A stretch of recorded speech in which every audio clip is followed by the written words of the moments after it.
This is Ethan Griggs. You may know me from the Quickie movie reviews. I'm going to do something a little different with this series here. I call it the 70s versus the 90s.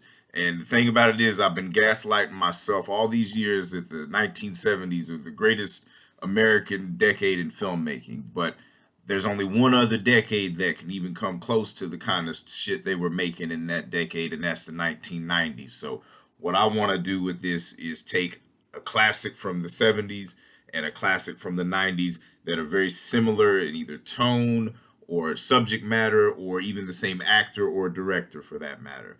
So this to kick it off in honor of the late great Gene Hackman, the first one I want to do is Francis Ford Coppola's The Conversation from 1974, pitted against Tony Scott's Enemy of the State of 1998.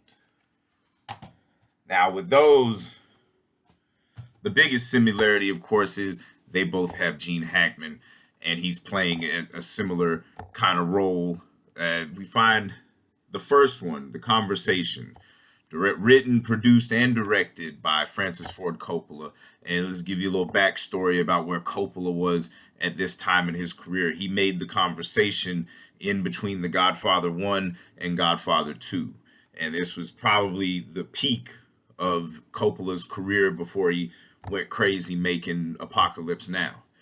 Now, with The Conversation, and another thing to add with Coppola at this time, he was also writing the script for The Great Gatsby that Robert Redford was in. And so he had a lot of shit on his plate, and he was clearly at his most creative and most prolific.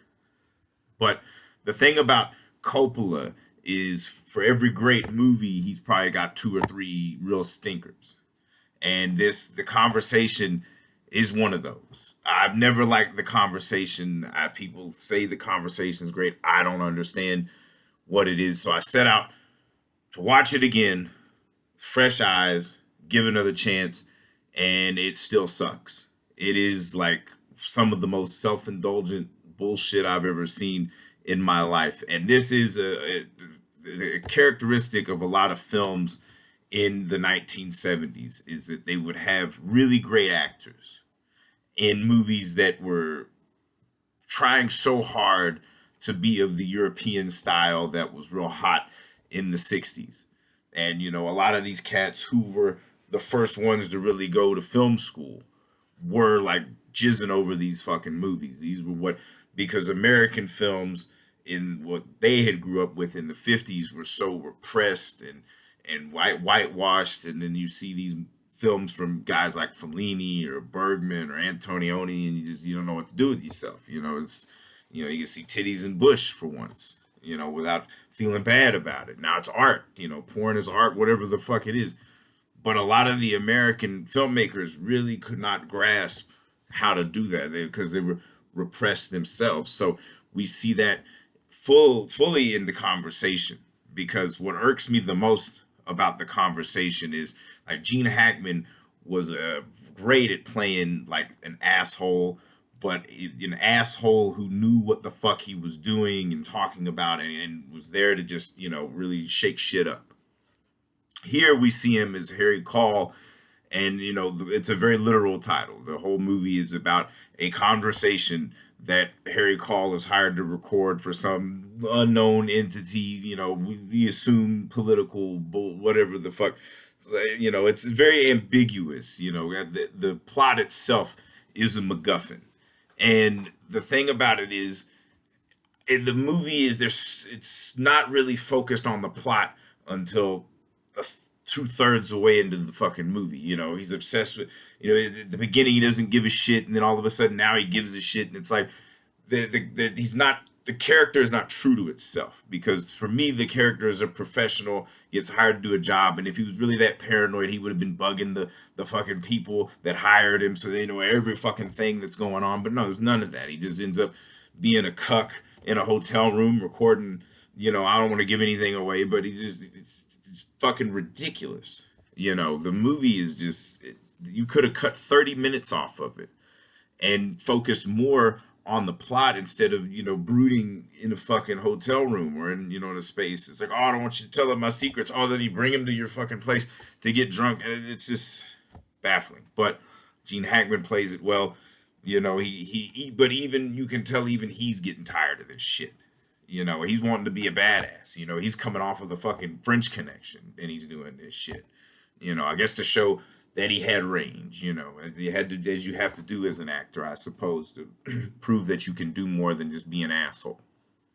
But still, fucking ridiculous. But when Hackman is doing his thing and is actually, the thing about this conversation is Coppola places moments in that film where you can just feel like, oh man, maybe it's a pretty good movie. When Alan Garfield is on the screen doing his thing, it's great. It's captivating. But then it goes back to putting me to fucking sleep, And why John Cazale playing a Fredo Light in this movie? It's just not, it's just, very indulgent, right? And this was made under the director's company, which was something that Paramount had going with Francis Ford Coppola, Peter Bogdanovich, and William Friedkin.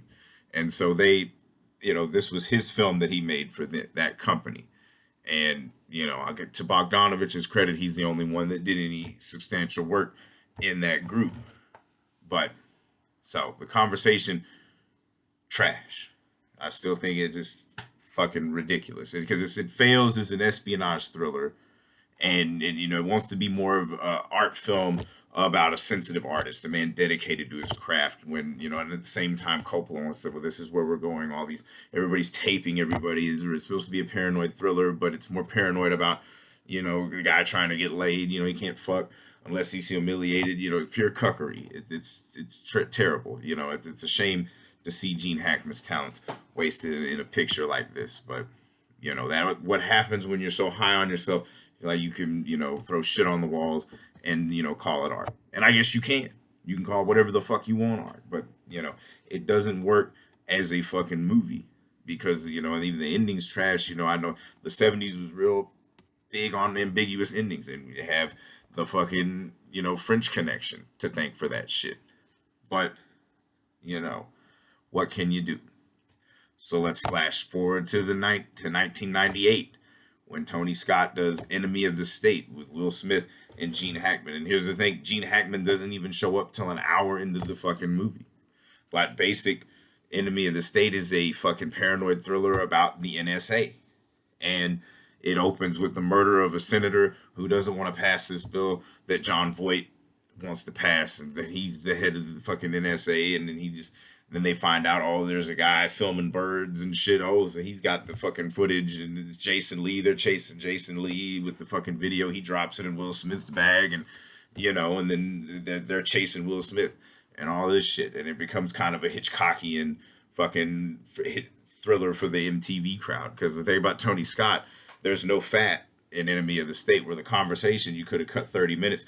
Enemy of the State is almost 20 minutes longer than the conversation and feels shorter. It's an actual movie. It just goes with the plot, and the characters are rich. I knew more about these characters, and they're just little glimpses of fucking, shit, the little stuff that they do, like Will Smith obsessed with his fucking blender, or just even the brief scenes that you see with his family, more about him than you really did Gene Hackman's character in the conversation. And then, and another note on the conversation, why does every fucking movie have to be, oh, if he's sensitive, he's playing the fucking saxophone?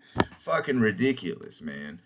Still, you just tear apart your fucking apartment and just play the fucking saxophone, and I'm supposed to feel bad. Just fucking ridiculous. But Gene Hackman's no cuck in Enemy of the State. He comes in an hour. Will Smith is just, doesn't know what the fuck to do, and he's the one that guides him and helps him fucking get his life back and shit, Spoiler alert, I don't even, you won't know how it happens. You may know, it's a fucking Will Smith movie. Did you really think it was going to end badly? The dude's always got to win. He's the hero. He was the fucking popcorn star of the 90s. But the thing about it is, Tony Scott, way better director than Francis Ford Coppola. But the thing about it is, Tony Scott was an action film director. So one thing, he's going to make surveillance a lot sexier and interesting than, let's just fucking linger like I'm fucking Antonioni on a shot for 3 hours. It's just ridiculous.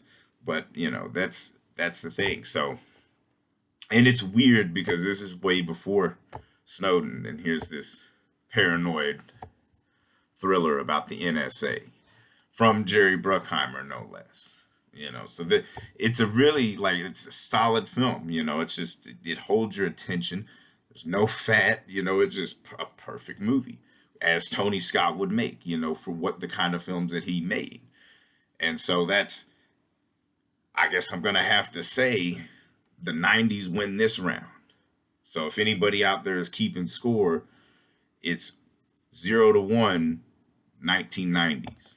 And so it's already shaping up look like I was full of shit. So, and and if any of the things that I've said in this video are wrong, or you have an opinion about it, feel free to comment. Let me know. I'll address all comments. I don't give a fuck, because this is a debate, and as this thing moves forward, you're gonna see more people will join me. I don't want to just be the one asshole talking about shit. And so like I'll bring in experts that know more about the films than I do. But this particular one I needed to see because I fucking hate the conversation and still do. And I didn't realize just how great Enemy of the State was. So rest in peace, Gene Hackman, and rest in peace, Tony Scott, who died some years ago. Another great director that is no longer with us making pictures, because with Tony Scott, he can make a fucking movie. He make anything entertaining and sexy. Coppola, hit and miss. So stay tuned for the next installment of the 70s versus the 90s, which will be The French Connection from 1971 versus Traffic from 2000. So it should be even more interesting, because that's a lot of movie to watch. So until then, this is Ethan Griggs, and we are pitting the 70s against the 90s.